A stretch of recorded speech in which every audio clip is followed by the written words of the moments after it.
Et ça y est, je suis arrivé à Berlin, non sans mal, parce que c'était quand même un petit peu galère. J'ai eu la chance de tomber sur quelqu'un qui m'a pris en stop, mais qui n'avait pas réalisé que c'était pas du tout son chemin et qui m'a abandonné sur la mauvaise autoroute, sur une aire d'autoroute absolument déserte.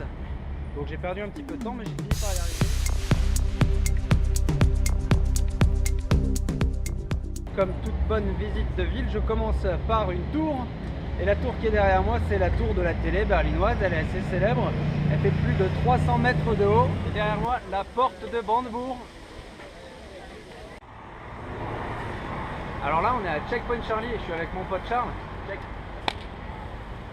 Et c'est un ancien point de contrôle entre la zone soviétique et la zone américaine de Berlin. Voilà. Et derrière, le mec qu'on voit sur un poster, c'était justement un soldat américain. Et de l'autre côté, il y a un soldat soviétique, mais qu'on voit pas là, parce que c'est de l'autre côté. Surtout parce qu'il y a un car. Un putain de but. Voilà. Alors là, je suis devant le Reichstag et ce petit effet pub L'Oréal, c'est tout simplement parce que j'ai raconté n'importe quoi pendant la vidéo. Alors une grande tendance ici à Berlin, c'est d'avoir des paraboles. Et encore mieux, c'est de les décorer.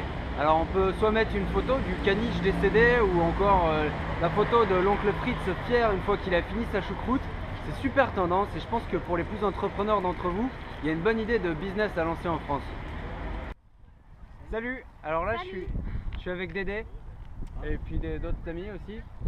Allô. On est à Tempelhof, c'est un immense parc au centre de Berlin. En fait, c'est un ancien aéroport américain qui a été fermé en 2008 et réouvert en 2010, je crois.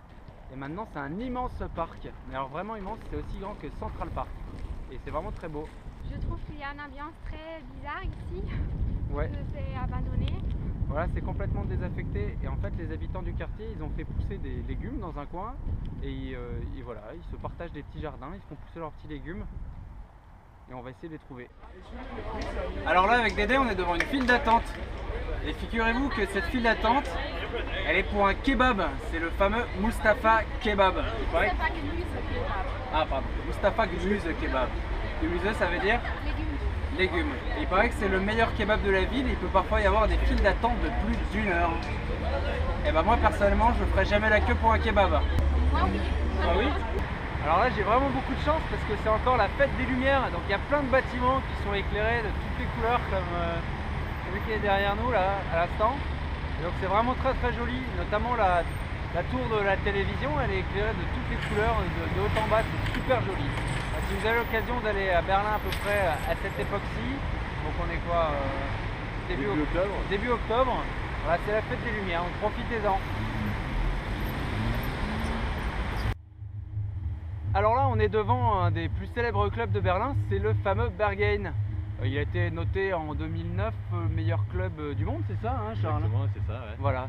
Donc on y était le soir de mon arrivée, Charles m'a traîné là-bas et je dois dire que c'est quand même assez particulier. Alors il est formellement interdit de filmer à l'intérieur, mais c'est pour une bonne raison. Hein. Ouais, c'est plutôt une bonne raison parce qu'il y a quand même des sacrés spécimens à l'intérieur. Ouais. On a vu notamment un mec qui faisait le Naked Man pendant une bonne demi-heure, 3/4 d'heure à côté du DJ sans que personne lui dise quoi que ce soit. Et puis la petite perle de la soirée quand même, une femme on va dire assez enrobée, plutôt saucissonnée dans une combi vinyle avec pour seule exception sa poitrine exubérante qui dépassait.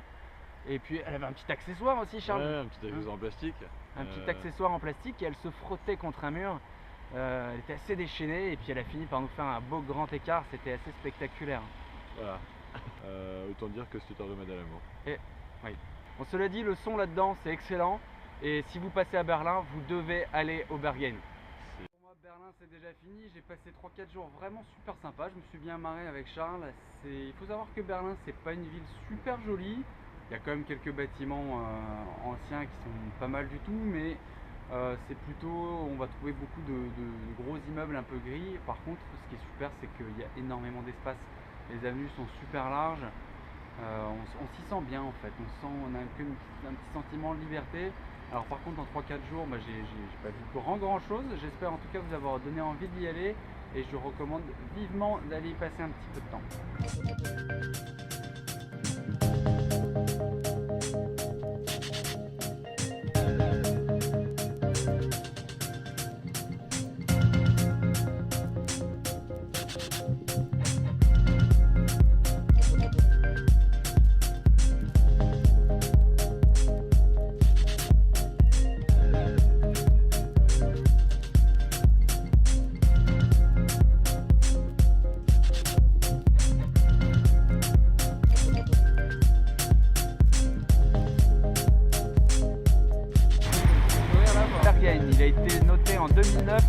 meilleur club du monde.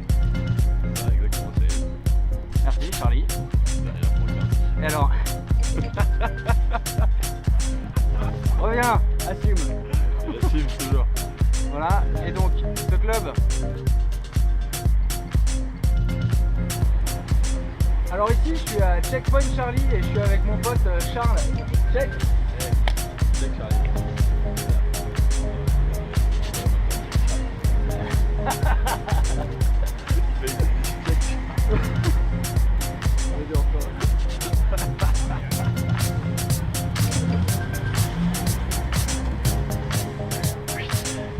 Alors là on est à Checkpoint Charlie, c'est un ancien point de contrôle entre la zone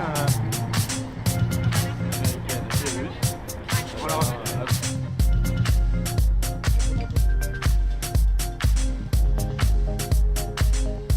Voilà, c'est immense ce bâtiment, c'est le troisième plus grand bâtiment en termes de superficie au sol de la Terre, derrière le Pentagone et un autre truc dont j'ai oublié le nom, mais vous pourrez retrouver ça sur Wikipédia.